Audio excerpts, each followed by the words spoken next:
ನಮಸ್ಕಾರ. Big boss ಕತೆ ನಮ್ಮ ಜೊತೆ ವಿಶೇಷ ಕಾರ್ಯಕ್ರಮಕ್ಕೆ ಸ್ವಾಗತ. ನಾನು ಮಲ್ಲಿಕಾರ್ಜುನ್ ಪಾಟೀಲ್. ಬಿಗ್ ಬಾಸ್ ಮನೆ ಹಣದ ಹೊಳೆಯನ್ನು ಸುರಿಸಿದ್ರು ಕೂಡ ಎಲ್ಲರೂ ಕೂಡ ಜಿಪುಣರಾಗಿಬಿಟ್ರ ಅನ್ನುವಂಥ ಪ್ರಶ್ನೆ ಮೂಡ್ತಾ ಇದೆ. ಅದೆಲ್ಲದರ ಜೊತೆಗೆ ಇವತ್ತಿನ ಬೆಳಗ್ಗಿನ ಪ್ರೋಮೋ ನೋಡಿದರೆ ಮನೆ ದಿನಸಿಯನ್ನು ತೆಗೆದುಕೊಳ್ಳೋದಕ್ಕೆ ಮಾಲೀಕರು ದುಡ್ಡನ್ನು ಕೊಡಬೇಕು, ಅದರ ಜೊತೆಗೆ ಆಟಗಾರರು ಕೂಡ ಕೊಟ್ಟರು ನಡೆಯುತ್ತೆ. ಬಟ್ ಇಲ್ಲಿ ಮಾಲೀಕರ ಜೇಬಲ್ಲಿ ಜಾಸ್ತಿ ದುಡ್ಡು ಇರೋದ್ರಿಂದ ಎಲ್ಲರೂ ಕೂಡ ಮಾಲೀಕರು ಕೊಡಲಿ ಅಂತ ಹೇಳಿ ಅಪೇಕ್ಷೆಯನ್ನು ಪಡ್ತಾರೆ. ಬಟ್ ಇಲ್ಲಿ ತನಿಷಾ ಅವ್ರು ಯಾಕೋ ನಾನು ದುಡ್ಡು ಕೊಡಲ್ಲ, ನಾನು ಜಾಸ್ತಿ ದುಡ್ಡು ಹಾಕಲ್ಲ ಅನ್ನುವಂಥದ್ದನ್ನು ಬಂದಿದ್ದಾರೆ. ಒಂದು ಕಡೆಗೆ ಏನು ಅಂತಂದರೆ ಟಾಪ್ 3 ಅಂದರೆ 3 ಜನ ಯಾರು ಜಾಸ್ತಿ ದುಡ್ಡು ಇಟ್ಕೊಂಡಿರ್ತಾರೆ ಅವರು ಕ್ಯಾಪ್ಟನ್ಸಿಗೆ ಅರ್ಹತೆಯನ್ನು ಪಡ್ಕೊಂಡಿರ್ತಾರೆ. ಬಟ್ ಇಲ್ಲಿ ಮನೆ ದಿನಸಿಗೆ ನೀವು 7, 8, 10 ಸಾವಿರ ಕೊಟ್ಬಿಟ್ರೆ ನಾವು ಕ್ಯಾಪ್ಟನ್ಸಿಯಿಂದ ಹೊರಗಡೆ ಹೋಗ್ಬೋದು ಅನ್ನುವಂಥ ಕಾರಣಕ್ಕಾಗಿ ನಾನು ದುಡ್ಡನ್ನು ಕೊಡಲ್ಲ ಅಂತ ಇದ್ದಾರೆ. ಬಟ್ ದುಡ್ಡು ಕೊಡಲಿಲ್ಲ ಅಂದರೆ ಮನೆ ದಿನಸಿ ಬರಲ್ಲ. ಅದಕ್ಕೋಸ್ಕರ ನಮ್ರತಾ ಅವರು ಸಿಡಿದಿದ್ದಾರೆ, ಉಳಿದ ಮನೆ ಮಂದಿ ಎಲ್ಲರೂ ಕೂಡ ಕೋಪಗೊಳಿಸಿದ್ದಾರೆ. ಅದರ ಜೊತೆಗೆ ನಿನ್ನೆ ಒಂದು ಆಟದಲ್ಲಿ ತುಂಬಾ ಬೇಜಾರಾದಂಥ ಒಂದು ಸಂಗತಿ ಕೂಡ ನಡೀತು. ಏನು ಅಂತಂದರೆ ಕಾರ್ತಿಕ್ ಅವ್ರನ್ನ ಎರಡೂ ತಂಡದವರು, ಅದು ಕೂಡ ಆತ್ಮೀಯ ಸ್ನೇಹಿತರು ಅಂತ ಅನಿಸ್ಕೊಂಡಿದ್ದಂಥ ತನಿಷಾ ಮತ್ತು ಸಂಗೀತ ಇಬ್ಬರೂ ಕೂಡ ಬೈ ಮಾಡಲಿಲ್ಲ. ಇದು ಎಲ್ಲೋ ನೋಡುಗರಿಗೂ ಕೂಡ ಬೇಜಾರಾಯಿತು. ಆ ಒಂದು ಬೈ ಮಾಡಿದರೆ ಖಂಡಿತವಾಗ್ಲೂ ಮನಸ್ಸನ್ನು ಗೆಲ್ತಾ ಇದ್ರು. ಅವರು ದುಡ್ಡನ್ನ ಅಲ್ಲಿ ಗಳಿಸಿರ್ಬೋದು, ಬಟ್ ಮನಸ್ಸನ್ನು ಗೆಲ್ತಾ ಇದ್ರು ಅಂತ ಒಂದು ಕಡೆಗೆ ಅನಿಸುತ್ತೆ. ಇನ್ನೊಂದು ಕಡೆಗೆ ಸಂಗೀತ ಮತ್ತೆ ಅದೇ ವೀಕ್ ಟೀಮ್ ಎಲ್ಲಿ ಪ್ರತಾಪ್ ಅವರು ಎಡವಿದ್ರು ಅದೇ ರೀತಿಯಾದಂಥ ಒಂದು ತಂಡವನ್ನು ರಚಿಸಿಕೊಂಡ್ರ ಅಂತ ಅನಿಸುತ್ತೆ. ಇನ್ನೊಂದು ಕಡೆಗೆ ಇನ್ನೂ ಒಂದಿದೆ, ಬಿಡ್ಡಿಂಗ್ ಮಾಡಿ ಅಂತ ಹೇಳಿದರು. ಅದು ಬಿಡ್ಡಿಂಗ್ ನಡೀತಾ ಅಥವಾ ಜಿಪುಣತನ ನಡೀತಾ ಖಂಡಿತವಾಗ್ಲೂ ಗೊತ್ತಾಗಲಿಲ್ಲ. ನಿನ್ನೆಯ ಆಟದ ಕುರಿತು ಅದರ ಜೊತೆಗೆ ಇವತ್ತು ಬೆಳಗಿನ ಆ ಒಂದು ರಣರಂಗದ ಕುರಿತು ಮಾತನಾಡೋದಕ್ಕೆ ನನ್ನ ಜೊತೆಗೆ ನನ್ನ ಸಹೋದ್ಯೋಗಿ ಮಮತಾ ಇದ್ದಾರೆ. ಮಮತಾ, ಕಾರ್ಯಕ್ರಮಕ್ಕೆ ಸ್ವಾಗತ. ಮಮತಾ, ಆರಂಭದಲ್ಲೇ ಮೊದಲ ಪ್ರಶ್ನೆ, ನಿನ್ನೆದಕ್ಕಿಂತ ಇವತ್ತು ಬೆಳಗ್ಗೆದೇ ಹೋಗಿಬಿಡೋಣ. ಮಾಲೀಕರು ಅಂತ ಅಂದಾಗ ಮನೆಯ ಜವಾಬ್ದಾರಿ ಅಂತ ಇರುತ್ತೆ. ಅವ್ರಿಗೆ ಜಾಸ್ತಿ ಹಣವನ್ನು ಕೂಡ ಕೊಟ್ಟಿದ್ದಾರೆ. ಬಿಡ್ಡಿಂಗಲ್ಲೂ ಕೂಡ ಇವರು 7,7 ಸಾವಿರ ಇದ್ದರೂ ಕೂಡ 100 ರೂಪಾಯಿ ಎಲ್ಲರನ್ನೂ ಕೂಡ ಖರೀದಿ ಮಾಡಿಬಿಟ್ಟಿದ್ದಾರೆ. ತುಂಬ ದುಡ್ಡಿದೆ ಅವ್ರ ಹತ್ರ. ಮನೆ ದಿನಸಿ ಅಂತ ಬಂದಾಗ ದುಡ್ಡನ್ನ ಕೊಡಬೇಕಾಗಿತ್ತು ಅಂತ ನಾನು ಅನ್ಕೋತೀನಿ. ನೋಡಿ, ಪ್ರತಿ ವಾರ ಕೂಡ ಮನೆ ದಿನಸಿಗೆ 4,000 ಪಾಯಿಂಟ್ಸ್ ಕೊಟ್ಟರು, 5,000 ಕೊಟ್ಟರು ಅಂತ ಹೊಡೆದಾಡ್ತಾಯಿದ್ರು. ಈಗ ಅವ್ರ ಹತ್ರ ಇರುವಂಥ ಎಲ್ಲ ಪಾಯಿಂಟ್ಸ್ಗಳನ್ನು ಖರ್ಚು ಮಾಡಿ ಮನೆ ದಿನಸಿಗಳನ್ನ ತೊಗೊಂಡು ಆರಾಮಾಗಿ ಒಂದು ವಾರ ಇಡೀ ಇರ್ಬೋದು. ಬಟ್ ಇದು ಅತಿ ಆಸೆಯಾಗಿ ತನಿಷಾ ಅವರಾಗಿರ್ಬೋದು, ಸಂಗೀತ ಅವರು ಐ ಥಿಂಕ್ ಕೊಟ್ಟರು ಅಂತ ಅನ್ಕೋತೀನಿ. ಈ ಒಂದು ತನಿಷಾ ಅವರ ಒಂದು ಮನಸ್ಥಿತಿ ಬಗ್ಗೆ ಮತ್ತೆ ಯಾಕೆ ಕೊಡ್ಲಿಲ್ಲ ಅಂತ ನಿಮ್ಗೆ ಅನ್ಸುತ್ತೆ ದುಡ್ಡನ್ನ? ಸರ್, ಒಂದು ಗಾದೆ ಇದೆ, ಏನಂತಂದ್ರೆ ದುಡ್ಡು ಅಂತ ಬಂದಾಗ ಹೆಣ ಕೂಡ ಬಾಯ್ ಬಿಡುತ್ತೆ ಅನ್ನುವಂಥದ್ದಿದೆ. ಆ ರೀತಿ ತನಿಷಾ ಅವ್ರು ನಡ್ಕೋತಿದ್ದಾರೆ ಅಂತ ಅನ್ಸುತ್ತೆ. ಯಾವಾಗ ತನ್ ಬುಡಕ್ಕೆ ಅಥವಾ ಬೇರೆಯವ್ರು ಯಾರಾದ್ರೂ ಈ ರೀತಿ ಮಾಡಿದ್ರೆ ಕಿರ್ಚಾಡೋ ತನಿಷಾ, ಯಾವಾಗ ಈ ತರ ಒಂದು ಸವಾಲುಗಳು ತನ್ ಬುಡಕ್ ಬರುತ್ತೋ ಆಗ ಇನ್ನೊಂದ್ ತರ ವ್ಯಕ್ತಿತ್ವವನ್ನ ಅವ್ರು ತೋರಿಸ್ಕೊಳ್ತಾರೆ ಅನ್ನೋದು ಇವತ್ತಿನ ಪ್ರೋಮೋದಲ್ಲಿ ಕಾಣಿಸ್ತು ನಮ್ಗೆ. ಸರ್, ನೋಡಿ, ಇಷ್ಟು ತಿಂಗಳುಗಳು ಕೂಡ ಅವರು ಇದು ಲಕ್ಸುರಿ ಬಜೆಟ್ಗಳನ್ನ ಕಳ್ಕೊಂತಿದ್ರು. ಮತ್ತೆ ಈ ವಾರ ಕೊಟ್ಟಂತಹ ಒಳ್ಳೆಯ ಟಾಸ್ಕ್ ಅಲ್ಲೂ ಕೂಡ ಅವರು ಮನೆ ದಿನಸಿಗಳನ್ನ ಸರಿಯಾಗಿ ಖರೀದಿಸ್ಲಿಲ್ಲ. ಇನ್ನೇನು ಒಟ್ಟು ಅವ್ರ ಹತ್ರ ಇದ್ದಿದ್ದು ನಿನ್ನೆ 8,000 ಕೊಟ್ಟಿದ್ದು ಬಿಗ್ ಬಾಸ್ ಎಕ್ಸ್ಟ್ರಾ ಹಣ ಕೊಟ್ಟಿದ್ದಾರೆ. ಮೊದಲಿನ 11,000 ಬೇರೆ. ಮತ್ತೆ ಅವರು ಯಾರಿಗೆ ಬೇರೆ ಕಂಟೆಸ್ಟೆಂಟ್ಸ್ಗೆ ಅವರ ಗ್ರೂಪಿನ ಬೇರೆಯವ್ರಿಗೆಲ್ಲ ಕೊಟ್ಟಿರೋದು 100 ರೂಪಾಯಿ. ಇನ್ ಮಿಕ್ಕಿದ್ದು ಹಣ ಎಲ್ಲ ಇವ್ರ ಹತ್ರನೇ ಉಳ್ಕೊಂಡಿದೆ. ಅದ್ರಲ್ಲಿ 1,000 ಅಟ್ಲೀಸ್ಟ್ 2,000 ಕೊಟ್ಟಿದ್ರು ಏನೋ ದೊಡ್ಡವ್ರು ಅನ್ಸ್ಕೊಂತ ಇದ್ರು ತನಿಷಾ ಅವರು. ಇಲ್ವೇ ಇಲ್ಲ ಅಂತ ಕೂತಿರೋದು ಎಷ್ಟು ಮಟ್ಟಿಗೆ ಸರಿ? ಒಂದ್ ವಾರ ಪೂರ್ತಿ ಹಸ್ಕೊಂಡಾದ್ರೂ ಇರಕ್ಕಾಗತ್ತೆ. ಅದಾದ ನಂತರ ಇನ್ನೇನ್ ಕ್ಯಾಪ್ಟನ್ಸಿಯಲ್ಲಿ ದುಡ್ಡಿಲ್ಲ ಅಂತಂದ್ರೆ ಬೇರೆ ಯಾವ ರೀತಿ ಆದ್ರೂ ಕ್ಯಾಪ್ಟನ್ಸಿ ಟಾಸ್ಕ್ ನಡೀಬಹುದು. ಈ ವಿಚಾರದಲ್ಲಿ ತನಿಷಾ ಯಾಕೋ ಎಡವುದ್ರು ಅಂತ ಅನ್ಸುತ್ತೆ. ತಾನೇ ಎಲ್ಲ ಅನ್ನೋ ರೀತಿ ಸಂಗೀತ ಇಷ್ಟ ದಿನ ಆಡ್ತಾ ಇದ್ದಿದ್ ರೀತಿ ಇವಾಗ ಬದಲಾಗಿದೆ, ಚೂರ್ ಬದಲಾಗ್ತಾ ಬರ್ತದೆ. ಬಟ್ ಎಲ್ಲೋ ತನಿಷಾ ಅವ್ರಿಗೆ ಈ ಅಂದ್ರೆ ಈ ವಿಷಯದಲ್ಲಿ ಮತ್ತೆ ನಿನ್ನೆ ಕಾರ್ತಿಕ್ ನ ರಿಜೆಕ್ಟ್ ಮಾಡಿದ ವಿಷಯದಲ್ಲಿ ಅವ್ರಿಗೆಲ್ಲೋ ಮೈನಸ್ ಪಾಯಿಂಟ್ಸ್ ಗಳು ಮುಂದೆ ಸಿಗ್ತಾ ಹೋಗ್ತವೆ ಅಂತ. ಅಲ್ಲ, ಇವ್ರಿಗೆ ಬರೀ ಟಾಸ್ಕ್ ನ ಗೆಲ್ಬೇಕು ಅನ್ನೋದು ಒಂದೇ ಮನಸ್ಥಿತಿ ಇರುತ್ತ. ಜನರೇ ವೋಟ್ ಹಾಕ್ಬೇಕು ಇವರು ಉಳಿಬೇಕು ಅಂತ ಅಂದಾಗ. ಇಲ್ಲಿ ಇವತ್ತೇನಾದ್ರೂ ಅವರು ಇಲ್ಲ ನನ್ನ ಹತ್ರ ಇಷ್ಟು ದುಡ್ಡಿದೆ ತಗೊಳ್ಳಿ ಅಂತ ಕೊಟ್ಟಾಗ ಜನರಿಗೂ ಕೂಡ ನೋಡು ತನಿಷಾ ಎಷ್ಟು ಚೆನ್ನಾಗಿ ಎಲ್ಲವನ್ನ ಮನೆಗೋಸ್ಕರ ಮಾಡಿದ್ರು ಅನ್ನುವಂಥದ್ದು ಒಂದು ಮನಸ್ಥಿತಿ ಬರುತ್ತೆ. ಅವ್ರಿಗೂ ಕೂಡ ಜಾಸ್ತಿ ಓಟ್ಸ್ ಬರುತ್ತೆ. ಅದು ಬಿಗ್ ಬಾಸ್ ಮನಿ, ಅದನ್ನು ನೀವು ದೊಡ್ಡ ಹೊರಗಡೆ ಬಂದು ದೊಡ್ಡ ಖರ್ಚು ಮಾಡೋದಕ್ಕಾಗಲ್ಲ. ಒಂದು ನೀವು ದುಡ್ಡನ್ನ ಗಳಿಸ್ತಾ ಇರೋದೇ ನಿಮ್ಮ ಮನೆಗೋಸ್ಕರ ಅಂತ ಅಂದಾಗ ಅದನ್ನು ಅಲ್ಲೇ ಖರ್ಚು ಮಾಡಿ ದೊಡ್ಡವರಾಗಿದ್ದರೆ ಖಂಡಿತವಾಗ್ಲೂ ಕ್ಯಾಪ್ಟನ್ಸಿಗಿಂತನೂ ದೊಡ್ಡ ಮಹತ್ವ ಸಿಗ್ತಿತ್ತು ಅಂತ ನಾನು ಕೂಡ ಭಾವಿಸ್ತೀನಿ. ಇಲ್ಲೆಲ್ಲೋ ಸಂಗೀತಕ್ಕಿಂತನೂ ತನಿಷಾ ಅವ್ರು ತಪ್ಪು ಮಾಡಿದ್ರು ಅಂತ ಅನಿಸುತ್ತೆ. ಬೆಳಗಿನ ನಾನು ಪ್ರೋಮೋ ನೋಡಿದೆ, ಇನ್ನೂ ಎಪಿಸೋಡ್ ತುಂಬ ಇದೆ, ಪ್ರೋಮೋ ನೋಡಿರೋ ಪ್ರಕಾರ ಸಂಗೀತ ಕೊಡೋದಕ್ಕೆ ಒಪ್ಪಿದ್ದಾರೆ. ಬಟ್ ತನಿಷ್ ಅವರು ಎಲ್ಲೋ ಇಲ್ಲ ಅಂದಿದ್ದಕ್ಕೆ ನಮ್ರತಾ ಅವರು ತುಂಬ ಜೋರಾಗಿ ಮಾತನಾಡ್ತಾ ಇದ್ರು. ಓಕೆ, ಇನ್ನು ನಿನ್ನೆಯ ಒಂದು ಘಟನೆಗಳಿಗೆ ಹೋಗ್ಬಿಡೋಣ. ಮೊದಲನೇದಾಗಿ ಕಾರ್ತಿಕ್ ಅವ್ರ ವಿಷಯನೇ ಮಾತನಾಡ್ಬಿಡೋಣ. ನೋಡಿ, ಇಷ್ಟು ದಿನ ಆ ಒಬ್ಬ ಫ್ರೆಂಡ್ಗೋಸ್ಕರನೇ ಹೊಡೆದಾಡ್ತಾ ಇದ್ರು, ನನ್ನ ಫ್ರೆಂಡು, ನನ್ನ ಕ್ಲೋಸ್ ಫ್ರೆಂಡು, ನೀನು ನನ್ನ ಜೊತೆಗಿದ್ರೆ ಬೆಸ್ಟ್ ಫ್ರೆಂಡು, ಹಾಗೆ ಹೀಗೆ ಅಂತ. ಆತನಿಗೆ ಒಂದು ಸಣ್ಣ ಇಂಜುರಿ ಆದ ತಕ್ಷಣವೇ ಅವ್ನಿಗೆ ವ್ಯಾಲ್ಯೂನೇ ಇಲ್ಲದೆ ಇರೋ ಥರ ಮಾಡಿಬಿಟ್ರೆ ಇವ್ರಿಗೆ ಟಾಸ್ಕ್ ಗೆಲ್ಲೋದೇ ಇಂಪಾರ್ಟೆಂಟ್ ಆಗಿತ್ತು. ಅಕಸ್ಮಾತಾಗಿ ಇವರಿಬ್ಬರಲ್ಲಿ ಒಬ್ಬರು, ಈತ ನನ್ನ ಫ್ರೆಂಡು, ಆತ ಹೇಗೆ ಇದ್ದರೂ ಕೂಡ ನಾನು ಆತನನ್ನು ನನ್ನ ಟೀಮಲ್ಲಿ ತೊಗೋತೀನಿ ಅನ್ನುವಂಥದ್ದು ಒಬ್ಬರು ಏನಾದರೂ ಕೈ ಎತ್ತಿದ್ರೆ ಅವ್ರು ಎಷ್ಟು ದೊಡ್ಡವರಾಗ್ತಿದ್ರು ನಿನ್ನೆ. ನಿಜವಾಗ್ಲೂ ಸರ್, ಏನಂತ ಅಂದ್ರೆ ಕಾರ್ತಿಕ್ ಅವ್ರಿಗೆ ಬೆನ್ನುವಾಗಿದೆ ಇವ್ರಿಗೆ ಒಂದು ಏನು ಮುಂದೆ ಟಾಸ್ಕ್ ಆಡಕ್ ಆಗೋದಿಲ್ಲ ಅಥವಾ ಅಗ್ರೆಸಿವ್ ಟಾಸ್ಕ್ಗಳು ಬಂದ್ರೆ ಕಾರ್ತಿಕ್ ಅವ್ರ ಕೈಯಲ್ಲಿ ಆಡೋದಕ್ಕೆ ಆಗೋದಿಲ್ಲ ಅನ್ನೋ ಕಾರಣದಿಂದ ಇಬ್ರು ಕೂಡ ಅವಾಯ್ಡ್ ಮಾಡಿದ್ರು. ಬಟ್ ಅದನ್ನ ಸಂಗೀತ ಅವರು ಬೇರೆ ತರ ಹೇಳಿದ್ರು. ಅವ್ರು ತುಂಬಾ ವಾದ ಮಾಡ್ತಾರೆ ಅನ್ನೋದನ್ನ ಮೆನ್ಷನ್ ಮಾಡಿದ್ರು. ಅವ್ರ ಟೀಮ್ ಅವರೆಲ್ಲ ಹೇಳ್ತಾ ಇರೋದು ಕಾರ್ತಿಕ್ನ ಕರ್ಕೊಳ್ಳಿ ಅಂತ, ನಮ್ರತಾ, ತುಕಾಲಿ ಎಲ್ರು ಕೂಡ ಹೇಳ್ತಿದ್ರು. ಬಟ್ ಸಂಗೀತ ಅವರು ಈ ಕಾರಣನ ಕೊಟ್ರು. ಬಟ್ ಅದ್ರ ಹಿಂದಿನ ಕಾರಣ ಇದಾಗಿತ್ತು, ಬೆನ್ ಇಂಜುರಿ ಆಗಿರೋದೇ ಆ ಕಾರಣ ಆಗಿತ್ತು. ಹೌದು, ತನಿಷಾ ಅವರು ನೋಡಿ ಸಂಗೀತಗಿಂತ ಹೆಚ್ಚು ಹಣ ಕೊಟ್ಟು ಖರೀದಿಸಿದ್ರು. ಅದ್ರ ಅವಶ್ಯಕತೆ ಏನಿದೆ, ಅಷ್ಟೊಂದು ಬೆಲೆ ಬಾಳ್ತಾರ ಕಾರ್ತಿಕ್ ಅವರು. ಆಟ ಅಂತ ಬಂದಾಗ ವಿನಯ್ ಸಹ ಚೆನ್ನಾಗಿ ಆಡ್ತಾರೆ, ಅವರಿಗೆ ಕೊಡದೆ ಇರೋ ಅಷ್ಟು ಹಣ ಕಾರ್ತಿಕ್ಗೆ ಸಿಕ್ಕಿದ್ಯಾಕೆ? ಫ್ರೆಂಡ್ ಅಂತ ಅಲ್ಲಿ ಫ್ರೆಂಡ್ ನ ಎತ್ತಿ ಕುಂಡ್ರಿಸಿದವರು ಈಗ ಅವ್ರಿಗೆ ಇಂಜುರಿ ಆಗಿದ ತಕ್ಷಣ ನೆಲಕ್ಕೆ ದಬ್ಬಿಡೋದ? ಒಂದ್ ಮಾತಿದೆ ಸರ್, ಇದು ಹೊಗಳ್ತಾನ್ ಸ್ವರ್ಗಕ್ಕೆ ಏರಿಸಿದವರು ಒಂದೇ ಸರಿ ಕೆಳಗ್ ದಬ್ಬಿಡ್ತಾರೆ. ಆ ರೀತಿ ನಿನ್ನೆ ಕಾರ್ತಿಕ್ ವಿಷಯದಲ್ಲಿ ತನಿಷಾ, ಸಂಗೀತ ಇಬ್ರು ಸಹ ಮಾಡಿದ್ದಾರೆ. ಅದು ಕೂಡ ಟಾಸ್ಕ್ ಗಳೇನು ತುಂಬಾ ಅಗ್ರೆಸಿವ್ ಆಗಿರ್ಲಿಲ್ಲ, ನಾರ್ಮಲ್ ಟಾಸ್ಕ್ ಗಳೇ ಇತ್ತು, ಆಡಬಹುದಾದಂತಹ ಮೈಂಡ್ ಗೇಮ್ ಗಳಿದ್ದಿದ್ರಿಂದ ಎಲ್ಲೋ ಒಂದ್ ಕಡೆ ಇಬ್ರಲ್ಲಿ ಒಬ್ರು ಕರ್ಕೊಂಡಿದ್ದಿದ್ರೆ ಕಾರ್ತಿಕ್ ಅವ್ರು ನಿಜವಾಗ್ಲೂ ಆಭಾರಿ ಆಗಿರ್ತಾ ಇದ್ರು. ಕೊನೆ ತನಕ ಅವ್ರು ಅದನ್ನ ನೆನೆಸ್ಕೋತಾ ಇದ್ರು. ಅವರು ಈ ಹಿಂದೆ ಪ್ರತಾಪ್ ವಿಷಯದಲ್ಲೂ ಅಷ್ಟೇ, ಪ್ರತಾಪ್ ನನ್ ಜೊತೆ ಇದ್ದ ಅಂತ ಅಂದ್ಬಿಟ್ಟು ಅವ್ರ ಟೀಮ್ಗೆ ಕಾರ್ತಿಕ್ ಅವರು ಜಾಯ್ನ್ ಆಗಿದ್ರು. ಈ ರೀತಿ ಅವರೆಲ್ಲೂ ಕೂಡ ಒಬ್ರಿಂದ ಆದಂತಹ ಸಹಾಯ ಆಗಿರ್ಬೋದು, ಬೇರೆ ಯಾರೋ ಬೈದಿದ್ದಾರೆ ಅಂತ ಆಗಿರ್ಬೋದು, ಅದನ್ನ ಅವರು ಕರೆಕ್ಟ್ ಆಗಿ ಒಳ್ಳೆ ವೇ ಅಲ್ಲೇ ಕೊಡೋದಿಕ್ಕೆ ಟ್ರೈ ಮಾಡ್ತಾರೆ ಕಾರ್ತಿಕ್ ಅವರು. ಬಟ್ ತನಿಷಾ ಮಾಡಿದ್ದು, ಸಂಗೀತಗಿಂತ ತನಿಷಾ ಆಕ್ಚುಲಿ ಕ್ಲೋಸ್ ಇರ್ತಾರೆ ಸರ್ ಕಾರ್ತಿಕ್ ಜೊತೆ. ಅಷ್ಟು ದುಡ್ಡು ಕೊಟ್ಟು ತಗೊಂಡವರು ಅಟ್ಲೀಸ್ಟ್ ಒಂದ್ ₹100, ₹150 ತಗೋಬಹುದಿತ್ತು. ಸಿರಿ ಮ್ಯಾಮ್ಗೆ ಅಷ್ಟೆಲ್ಲ ದುಡ್ಡು ಕೊಟ್ಟವರು, ಕಾರ್ತಿಕ್ ಎಷ್ಟು ಒಳ್ಳೆ ಕಂಟೆಸ್ಟೆಂಟ್, ಅವ್ರಿಗೆ ಯಾಕೆ ಕೊಟ್ಟಿಲ್ಲ ಅನ್ನೋದು ನಿಜವಾಗ್ಲೂ ವೀಕ್ಷಕರಿಗೂ ಕೂಡ ಹಿಂಸೆ ಅನಿಸ್ತದೆ. ಮತ್ತೆ ಅವ್ರದ್ದು ನಿನ್ನೆಯಿಂದ ನಾನು ಕಮೆಂಟ್ಸ್ ನೋಡ್ತಾ ಇದ್ದೆ ಸರ್, ಎಲ್ರು ಕೂಡ ಕಾರ್ತಿಕ್ ಪರವಾಗಿಲ್ಲ, ಎಲ್ಲಾನು ನಗುವಲ್ಲೇ ಉತ್ತರ ಕೊಡ್ತಾರೆ, ಇದಕ್ಕೆ ಸರಿಯಾಗಿ ಉತ್ತರ ಕೊಡ್ತಾರೆ ಅನ್ನೋದು ವ್ಯಕ್ತವಾಗ್ತಾ ಇದೆ. ನಿಜ ನಿನ್ನೆ ಕಾರ್ತಿಕ್ ಅವರ ಒಂದು ಆ ಮೆಚೂರಿಟಿ ನನಗೂ ಕೂಡ ಇಷ್ಟ ಆಯ್ತು. ಒಂದು ಇಬ್ರು ಸ್ನೇಹಿತರಿದ್ದಾರೆ, ಇಬ್ರು ಕೂಡ ಬಾಯ್ ಮಾಡಲಿಲ್ಲ. ಅವಾಗ ಅವ್ರ ಮನಸ್ಥಿತಿ ಹೇಗಿರ್ಬೇಕು, ಅಲ್ಲಿ ನಿಂತ್ಕೊಂಡು ವಾಪಸ್ ಬರಬೇಕು ಅಂತ ಅಂದಾಗ ನೋಡಿ, ತನಗೋಸ್ಕರನೇ ಇಬ್ರು ಕೂಡ ಹೊಡೆದಾಡಿದವರು. ಇಬ್ಬರು ನಲಿವಲ್ಲಿ ಕಾರ್ತಿಕ್ ಇದ್ರು. ತನಗೇನೋ ಇಂಜುರಿ ಆಯ್ತು ಅಂತ ಹೇಳಿ ಆಡೋದಕ್ಕೆ ಆಗಲ್ಲ ಅಂತ ಹೇಳಿದ ತಕ್ಷಣನೇ ತೆಗೆದುಕೊಳ್ಳೋದು ನನಗೆಲ್ಲೋ ಒಂದು ಕಡೆಗೆ ಇಷ್ಟ ಆಗಲಿಲ್ಲ. ಓಕೆ, ಇನ್ನೊಂದು ಸಮುದಾಯನೂ ಇದೆ, ಏನ್ರಿ ಗೇಮ್ ಅಂತ ಆಡ್ತಾ ಇದ್ದಾರೆ, ಅವ್ರಿಗೆ ಇಂಜುರಿ ಆಗಿದೆ, ಅವ್ರನ್ನ ಕರ್ಕೊಂಡ್ರೆ ಹೇಗೆ, ಬೇರೆಯವ್ರನ್ನ ಕರ್ಕೊಂಡಿದ್ದಾರೆ, ಇಂಜುರಿ ಇಲ್ಲದೆ ಆಡ್ಬೋದು ಅಂತ ಹೇಳಿ. ಬಟ್ ನೀವು ಸ್ನೇಹಿತ ನಿಮ್ಮ ಜೊತೆಗೆ ಇದ್ದವನು ರಿಯಲ್ ಲೈಫಲ್ಲೂ ತಗೊಳ್ಳಿ, ಆತನಿಗೆ ಏನೋ ಇಂಜುರಿ ಆಯಿತು ಅಥವಾ ಏನೋ ಕಷ್ಟ ಆಯಿತು ಅಂತಾಗ ಅವನನ್ನು ಬಿಟ್ಟು ಬೇರೆ ಕಡೆ ಹೋದರೆ ಆತನ ಮನಸ್ಥಿತಿ ಹೇಗಿರುತ್ತೆ ಅದನ್ನು ಒಂದು ಸ್ವಲ್ಪ ಅರ್ಥ ಮಾಡ್ಕೋಬೇಕು. ಬಟ್ ನಿನ್ನೆ ನನಗನ್ನಿಸಿದ ಮಟ್ಟಿಗೆ ಕಾರ್ತಿಕ್ ಈ ರೀತಿಯಾದಂತಹ ಬಿಹೇವಿಯರೇ ಆತನನ್ನು ಫೈನಲಿಸ್ಟ್ ಆಗಿ ಕರೆದುಕೊಂಡು ಹೋಗೋದ್ರಲ್ಲಿ ಯಾವುದೇ ಡೌಟ್ ಇಲ್ಲ. ಹಾಗಂತ ನಾವೇನು ಕಾರ್ತಿಕಿಗೆ ಬಕೆಟ್ ಹಿಡಿಯೋದು ಅದು ಇದು ಏನು ಮಾಡ್ತಾ ಇಲ್ಲ. ಬಟ್ ಆ್ಯಸ್ ಎ ಕಂಟೆಸ್ಟೆಂಟ್ ಅಂತ ನೋಡಿದ್ರೆ, ಆ್ಯಸ್ ಎ ಸ್ಪರ್ಧಿಯಾಗಿ ಆತ ಎಲ್ಲದರಲ್ಲೂ ತನ್ನನ್ನು ತಾನು ತೊಡಗಿಸ್ಕೊಂಡಿದ್ದಾನೆ. ಆಟ ಅಂತ ಬಂದಾಗ 100% ಕೊಟ್ಟಿದ್ದಾನೆ, ಫ್ರೆಂಡ್ಶಿಪ್ ಅಂತ ಬಂದಾಗ 100% ಕೊಟ್ಟಿದ್ದಾನೆ, ಎಲ್ಲಿ ಸ್ಟ್ಯಾಂಡ್ ತೊಗೋಬೇಕು ಅಲ್ಲಿ ಸ್ಟ್ಯಾಂಡ್ ತೊಗೊಂಡಿದ್ದಾರೆ. ನಿನ್ನೆ ಆದಂಥ ಘಟನೆಯಲ್ಲೂ ಕೂಡ ಇಬ್ಬರೂ ಕೂಡ ಅವರು ಬೇಡ ಅಂದರೂ ಕೂಡ ಅದನ್ನು ನಗುಮುಖದಲ್ಲೇ ತೊಗೊಂಡಿದ್ದಾರೆ.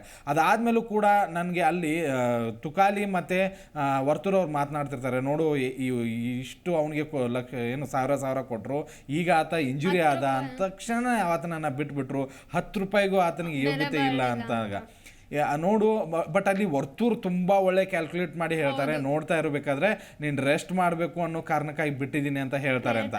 ಅದೇ ಚರ್ಚೆ ಒಳಗಡೆ ನಡೆಯುತ್ತೆ. ತನಿಷಾ ಹೇಳ್ತಾಳಲ್ಲಿ ನೀನು ರೆಸ್ಟ್ ಮಾಡೋದಕ್ಕೋಸ್ಕರ ನಾನು ಬಿಟ್ಟಿದ್ದೀನಿ ಅಂತ. ಬಟ್ ಅಲ್ಲಿ ಮುಖಕ್ಕೆ ಹೊಡೆದಂಗೆ ಕಾರ್ತಿಕ್ ಹೇಳ್ತಾನೆ ನೀನು ಒಳ್ಳೆ ಮೂವ್ ಮಾಡಿದೀಯಾ, ಅದನ್ನು ಒಪ್ಕೋ, ಸುಮ್ಮನೆ ಇದನ್ನೆಲ್ಲ ಡ್ರಾಮಾ ಮಾಡಬೇಡ ಅಂತ ಹೇಳಿ. ಬಟ್ ಅಲ್ಲಿಯೂ ಕೂಡ ಆ ಮೆಚ್ಯೂರಿಟಿ ಖಂಡಿತವಾಗ್ಲೂ ಕಾರ್ತಿಕ್ ನಂಗೆ ಇಷ್ಟ ಆಯಿತು. ನೇರವಾಗಿ ಮೂಗಿನ ನೇರಕ್ಕೆ ಹೇಳಿದರು. ಒಟ್ಟಾರೆ ಆ ಒಂದು ಸಿಚುವೇಶನ್ನ ನೋಡಿದರೆ ನನಗನ್ಸಿದ ಮಟ್ಟಿಗೆ ಅಲ್ಲಿ ಗೆದ್ದಿದ್ದು ತನಿಷಾ ಮತ್ತು ಸಂಗೀತ ಅಲ್ವೇ ಅಲ್ಲ, ಕಾರ್ತಿಕ್ ಗೆದ್ರು. ಕಾರ್ತಿಕ್ ಜೊತೆಗೆ ವಿನಯ್ ಕೂಡ ಗೆದ್ರು. ವಿನಯ್ ಅವ್ರಿಗೆ ತಗೊಳ್ಳಿ ಅಂತಲೂ ಹೇಳ್ತಾ ಇದ್ರು. ವಿನಯ್ ಒಂದು ಸ್ವಲ್ಪ ಸೈಲೆಂಟ್ ಆಗಿದ್ರು, ಅವ್ರಿಗೂ ಕೂಡ ಬೇಜಾರಾಯಿತು. ನಿನ್ನೆ ಆ ಒಂದು ಮಾಲೀಕರು ಅಂತ ನೀವು ಏನು ಕಾಲ್ ಮೇಲೆ ಕಾಲು ಹಾಕೊಂಡು ಕೂತ್ಕೊಂಡಿದ್ರಲ್ಲ, ಅಲ್ಲಿ ನೀವು ಮನಸ್ಸಂತೂ ಜನರ ಮನಸ್ಸಂತೂ ಗೆದ್ದಿಲ್ಲ ಅಂತ ನಾನು ಅನ್ಕೋತೀನಿ. ಅದರ ಜೊತೆಗೆ ನಿನ್ನೆ ಟಾಸ್ಕ್ಗಳಾಯಿತು. ಮೊದಲ ಟಾಸ್ಕ್ ಕೂಡ ತುಂಬ ಚೆನ್ನಾಗಿ ನಿಭಾಯಿಸಿದರು. ಈ 2 ಟಾಸ್ಕ್ಗಳು 2 ತಂಡಕ್ಕೆ ಹೆಚ್ಚಿಗೆ ಬಂತು. ಬಟ್ ಅದಕ್ಕಿಂತ ಮುಂಚೆ ನಾನು ಒಂದು ಡಿಸ್ಕಸ್ ಮಾಡಬೇಕು ಅಂತಂದರೆ, ಆರಂಭದಲ್ಲೇ ನಾನು ಆ ತಂಡಕ್ಕೆ ಹೋಗಲ್ಲ, ಮೈಕಲ್ ತುಂಬ ರೋಷಾವೇಶವಾಗಿ ಹೇಳಿಬಿಟ್ರು. ತಂಡವನ್ನು ಚೇಂಜ್ ಮಾಡಿದ್ದು ಕರೆಕ್ಟ್ ಆಗಿತ್ತಾ ಅಥವಾ ಹೇಗೆ ಅಂತ? ಖಂಡಿತವಾಗ್ಲೂ ಚೇಂಜ್ ಮಾಡಿದ್ದು ಕರೆಕ್ಟ್ ಆಗಿತ್ತು ಸರ್. ಬಿಕಾಸ್ ಏನು ಅಂತಂದ್ರೆ ನಮ್ಗೆ ಇಷ್ಟ ಇಲ್ದಿರೋ ಗ್ರೂಪಲ್ಲಿ ಇದ್ದು ಆಡೋದಕ್ಕಿಂತ ನಮ್ಗೆ ಯಾವ ಗ್ರೂಪಲ್ಲಿ ಇಷ್ಟನೋ ಅಲ್ಲೇ ಒಂದು ಒಳ್ಳೆ ಕಾಂಪಿಟೇಷನ್ ಕೊಟ್ರೆ ಸರಿ ಹೋಗುತ್ತೆ. ನಿನ್ನೆ ಅವ್ರ ಗ್ರೂಪ್ ಚೇಂಜ್ ಮಾಡಿದ್ದಕ್ಕೆ ನೋಡಿ ಆ ಗ್ರೂಪ್ ಫುಲ್ ಗೆದ್ದಿದೆ.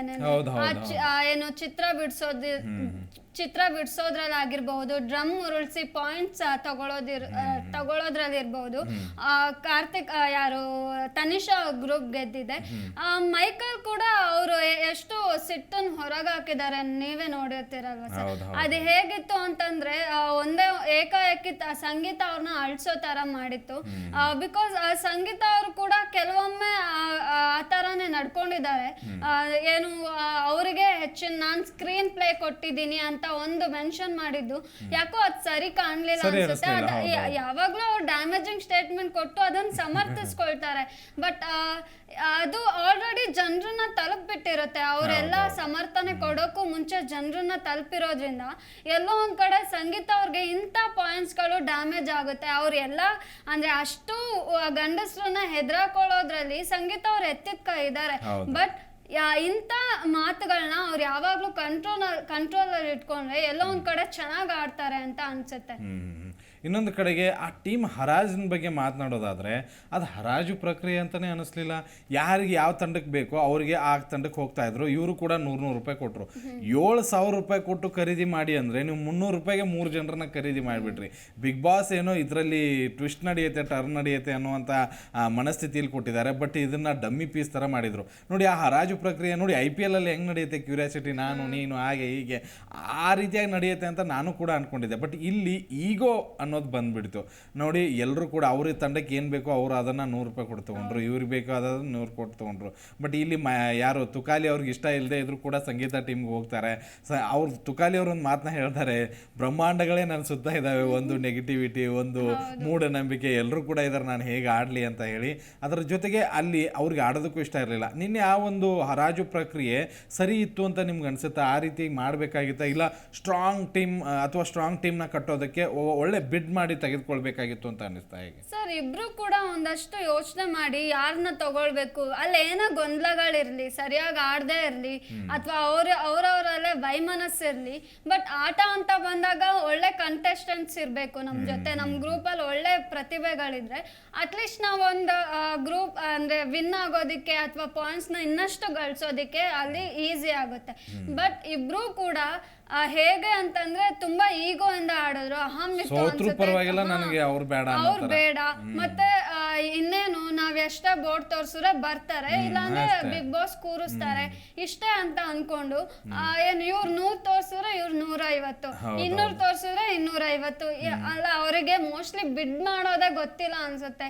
ಇದನ್ನ ಜಿಪ್ಪುಂತನೇ ಬಿಡ್ ಅನ್ಕೊಂಡು ಆಡಿದ್ದಾರೆ ಅನ್ಸುತ್ತೆ. ಅದು ನನ್ಗೆ ಅವರು ಬಿಡ್ ಮಾಡಿದ್ದಕ್ಕಿಂತ ಲೀಗೋನೇ ಎದ್ದು ಕಾಣಿಸ್ತಿತ್ತು ನಿನ್ನೆ. ಮತ್ತೆ ಇನ್ನೊಂದೇನು ಗೊತ್ತಾ, ವರ್ತೂರ್ ಅವ್ರು ಬರ್ತಾರೆ. ವರ್ತೂರ್ ಅವ್ರನ್ನೂ ಕೂಡ ಇಬ್ರು ತಗೊಳ್ಳಲ್ಲ. ಅವ್ರು ಇಂಜುರಿನೂ ಇರಲಿಲ್ಲ, ತುಂಬ ಸ್ಟ್ರಾಂಗ್ ಆಗಿದ್ರು. ಓಕೆ, ಸಂಗೀತ ತಗೊಳ್ಳಿಲ್ಲ ಅಂದ್ರೂ ತನಿಷಾ ತಗೋತಾರೆ ಅಂತ ಅನ್ಕೊಂಡಿದ್ದೆ. ಬಟ್ ಅವರು ತಗೊಳ್ಳಿಲ್ಲ. ಇನ್ನೊಂದು ಕಡೆಗೆ ಸಿರಿ ಅವ್ರು ಬಂದಾಗ ಎಲ್ಲರೂ ಕೂಡ 1000 ತನೂ ಬೆಟ್ ಮಾಡ್ತಾರೆ. ಯಾಕೆ ವರ್ತೂರ್ ಅವ್ರು ಜಗಳ ಗಂಟ ಅನ್ನೋ ಕಾರಣಕ್ಕಾಗಿ ತಗೊಳ್ಳಿಲ್ವಾ? ಇಲ್ಲ ಬೇಡಪ್ಪ ವರ್ತೂರ್ ಅವ್ರು ಇದ್ದಲ್ಲಿ ಎಲ್ಲ ಸೋಲ್ತೀವಿ ಸುಮ್ಮನೆ ಯಾಕೆ ಅನ್ನೋ ಕಾರಣಕ್ಕೆ ತಗೊಳ್ಳಿಲ್ವಾ? ಹೇಗೆ ವರ್ತೂರ್ ಅವ್ರು ಇರೋ ಕಡೆ ಎಲ್ಲ ಸೋಲಲ್ಲ. ಅವರು ತನಿಷಾ ಅವರೇ ಹೇಳಿದ್ದಾರೆ ನಮ್ರತಾ ಗೋಲಿಸ್ಕೊಂಡ್ರೆ ವರ್ತೂರ್ ಅವ್ರು ಚೆನ್ನಾಗ್ ಆಡ್ತಾರೆ ಅಂತ. ಅಂತವ್ರು ವರ್ತೂರ್ನ ಯಾಕೆ ಬಿಟ್ಕೊಟ್ರು ಅಂತ ಗೊತ್ತಾಗ್ತಾ ಇಲ್ಲ. ಅದೇ ನೀವ್ ಹೇಳ್ದಾಗೆ ಅವರು ಹೆಚ್ಚು ಮಾತಾಡ್ತಾರೆ ಅಥವಾ ಮಾತಿಗೆ ಮಾತು ಕೊಡ್ತಾರೆ ಅನ್ನೋ ಕಾರಣಕ್ಕೆ ತನಿಷಾ ಅವ್ರು ಈಗ ಮಾಡ್ಬೋದು. ಆಗ ನೋಡಕ್ ಹೋದ್ರೆ ಸಂಗೀತ ಅವ್ರ ಜೊತೆನೂ ವರ್ತೂರ್ ಚೆನ್ನಾಗೇ ಇದ್ದಾರೆ. ಕಳೆದ ಒಂದೆರಡು ದಿನದಿಂದ ಅವ್ರೊಂದ್ ಎಕ್ಸಾಂಪಲ್ ಕೊಟ್ಕೊಂಡ್ ಬೇರೆ ಇಬ್ರು ನಕ್ಕೊಂಡ್ ಖುಷಿಯಾಗಿದ್ರು. ಬಿಗ್ ಬಾಸ್ ಒಂದ್ ಬಸ್ ಇದ್ದಂಗೆ ಕೊನೆ ತನಕ ಎಲ್ರು ಬರ್ತಾರೆ. ಆಮೇಲೆ ಗಟ್ಟಿಗೆ ಇಟ್ಕೊಂಡವ್ರನ್ನ ಬಿಟ್ಟು ನಾವು ಅಂದ್ರೆ ನಿಂತಿರೋರ್ನ ಬಿಗ್ ಬಾಸ್ ವಿನ್ನರ್ ಮಾಡ್ತಾರೆ. ಆ ರೀತಿ ಎಲ್ಲ ಒಂದ್ ಎಕ್ಸಾಂಪಲ್ ಕೊಟ್ಕೊಂಡು ಇಬ್ರು ಕೂಡ ಚೆನ್ನಾಗಿದ್ರು. ಬಟ್ ನನ್ಗನ್ಸಿರೋ ಪ್ರಕಾರ ಇಬ್ರು ಎಲ್ಲೋ ಎಡವಿದ್ರು ಅನ್ಸುತ್ತೆ. ಅಂದ್ರೆ ನಾವು ಬಿಡ್ ಮಾಡುವಾಗ ಸಂಬಂಧಗಳಿಗೂ ಬೆಲೆ ಕೊಡ್ಬೇಕು ಸರ್. ಅಂದ್ರೆ ಇವಾಗ ಇವ್ರು ಈಗ ಬೈದಿರೋ ಅಂದ್ರೆ ಈ ರೀತಿ ನಡ್ಕೊಂಡಿರೋವೆ ಮುಂದೆ ಅವರಿಬ್ರು ಸಂಬಂಧ ಮುಂದುವರಿಯೋದಕ್ಕೆ ಅಲ್ಲಿ ಅವಕಾಶ ಇರೋದಿಲ್ಲ. ಅವ್ರಿಗೆ ಇದೊಂದು ತಲೆಯಲ್ಲಿ ಕೂತಿರುತ್ತೆ ಈ ರೀತಿ ಮಾಡಿದ್ರಲ್ಲ ಅನ್ನೋದು. ಸೊ ಅವರು ಕೂಡ ನಾನು ಹೋಗಲ್ಲ ಅಂತ ನಿಂತ್ಕೊಂಡ್ಬಿಟ್ರು ವರ್ತೂರ್ ಅವರು. ಬಟ್ ಬಿಗ್ ಬಾಸ್ ಹೇಳಿದ ಕಾರಣಕ್ಕಾಗಿ ಹೋದ್ರು, ಇಲ್ಲ ಅಂತಂದ್ರೆ ಅವ್ರು ಹೋಗ್ತಾನೆ ಇರಲಿಲ್ಲ ನನಗನ್ಸಿದ ಮಟ್ಟಿಗೆ. ಓಕೆ, ಮೊದಲ ಟಾಸ್ಕ್ ಕೂಡ ನಡೆಯುತ್ತೆ. ಈ ಎರಡು ಗ್ರೂಪ್ಗಳ ಆದಮೇಲೆ ಚಿತ್ರ ಬಿಡಿಸುವಂಥ ಟಾಸ್ಕು. ಇಬ್ಬರು ಕೂಡ ತುಂಬ ಚೆನ್ನಾಗಿ ಆಡಿದ್ರು ಆಡಲಿಲ್ಲೋ ಗೊತ್ತಿಲ್ಲ, ವಿಚಿತ್ರವಾಗಿ ಎಲ್ಲ ಚಿತ್ರವನ್ನು ಬಿಡಿಸ್ತಾ ಇದ್ರು. ನನಗೆ ತುಂಬ ಇಂಪ್ರೆಸಿವ್ ಆಗಿ ಕಾಣಿಸಿದ್ದು ಇಬ್ಬರು ಆಟಗಾರರಲ್ಲಿ. ಮೊದಲು ಆರಂಭದಲ್ಲೇ ಅವರು ಇಬ್ಬರು, ಒಂದು ಕಡೆಗೆ ನಮ್ಗೆ ವಿನಯ್, ಇನ್ನೊಂದು ಕಡೆಗೆ ನಮ್ರತಾ. ನನಗೆ ವಿನಯ್ ಅಂತೂ ಇನ್ನೂ ತುಂಬ ಚೆನ್ನಾಗಿ ಚಿತ್ರನ ಬಿಡಿಸ್ತಾ ಇದ್ರು ಅಂತ ಅನಿಸ್ತಾ ಇತ್ತು. ಅವ್ರು ಮೊದಲಿಂದನೂ ಡ್ರಾಯಿಂಗ್ನ ನೋಡಿ ಅದೇನೋ ಬಿಗ್ ಬಾಸ್ ಹೇಗೆ ಅಂತ ತೋರಿಸಿದಾಗ ಅದನ್ನೆಲ್ಲ ತುಂಬ ಚೆನ್ನಾಗಿ ಮಾಡಿದ್ರು. ಆಮೇಲೆ ಬೋರ್ಡ್ ತೋರಿಸುವಾಗ ಅವನ್ನೆಲ್ಲ ಗೊಂಬೆ ಗಿಂಬೆ ಎಲ್ಲ ತೋರಿಸೋದನ್ನು ತುಂಬ ಚೆನ್ನಾಗಿ ಮಾಡಿದರು. ಬಟ್ ವಿನಯ್ ತುಂಬ ಚೆನ್ನಾಗಿ ಆಡಿದ್ರು. ಆ ಟೀಮ್ನಲ್ಲೂ ಕೂಡ ನಮ್ರತಾ ತುಂಬ ಚೆನ್ನಾಗಿ ಆಡಿದ್ರು. ಬಟ್ ಎಲ್ಲಿ ಎಡೆಯಿದ್ರು ಅನ್ಸುತ್ತೆ, ತುಕಾಲಿಯಿಂದ ಹೋಯ್ತಾ ಅಥವಾ ಯಾರಿಂದ ಹೋಯ್ತಾ? ಅದು ಖಂಡಿತವಾಗ್ಲೂ ತುಕಾಲಿ ಅವರಿಂದಲೇ ಸರ್. ಬಟ್ ನಮ್ರತಾ ಅವರು ಫ್ರಾಗ್ ಡಿಸೈನ್ ನ ಅದು ಟೆಡ್ಡಿ ತರ ಬಿಡಿಸಿದ್ರು. ಅದು ನಾವು ನೋಡಿದವ್ರೆ ಅದು ಟೆಡ್ಡಿ ಇರ್ಬೋದು ಅನ್ಕೊಂಡ್ವಿ. ಬಟ್ ಕೊನೆಗೆ ನಮ್ರತಾ ಅವ್ರು ಹೇಳಿದ್ರು ಅದು ಫ್ರಾಗ್ ಅಂತ. ಅದು ಆ ರೀತಿ ಎಲ್ಲ ಗೊಂಬೆಗಳು ಬಿಡಿಸಿದ್ರೆ ಹೇಗ್ ಗೊತ್ತಾಗುತ್ತೆ? ಅಟ್ಲೀಸ್ಟ್ ಅದು ಅದ್ರ ನಾಲ್ಗೆ ಎಳೆಯೋ ತರನೋ ಆ ರೀತಿ ಎಲ್ಲ ಬಿಡಿಸಿದ್ರೆ ಎಲ್ಲೋ ಒಂದ್ ಕಡೆ ಅವ್ರ ಗ್ರೂಪ್ ವಿನ್ ಆಗ್ತಿತ್ತು. ಅಷ್ಟು ಟಾಸ್ಕ್ ಅಲ್ಲಿ ಅಂದ್ರೆ ಚಿತ್ರ ಬಿಡಿಸಿರೋದ್ರಲ್ಲಿ ಅವ್ರು ಕಂಡಿಡ್ದಿದ್ದು ಒಂದೇ ಒಂದು ತುಕಾಲಿಯಿಂದಾನೆ. ಅವ್ರು ಇದೊಂದೇ ಅಲ್ಲ, ತುಕಾಲಿ ಅವ್ರು ಯಾವ್ದನ್ನು ಸರಿಯಾಗಿ ಮಾಡೋದಿಲ್ಲ.